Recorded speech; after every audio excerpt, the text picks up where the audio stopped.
सामने जो आप देख रहे हो ब्लू डायमंड स्कूल है, यहाँ से आप यू टर्न लेते हो, रिटर्न आते हो लाल कुएं के लिए। तो ये रोड जो जा रही है अपनी लाल कुएं के लिए जा रही है सीधी।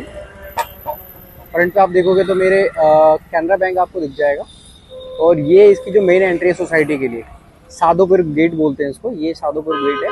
और इसी रोड पे थोड़ा सा आप और आगे जाते हो करीबन 1 से 1.5 किलोमीटर, तो आगे आपको मिलेगा लेफ्ट हैंड पे अछेजा गेट। तो एक एंट्री अपनी ये वाली रहेगी, एक एंट्री आगे से भी है।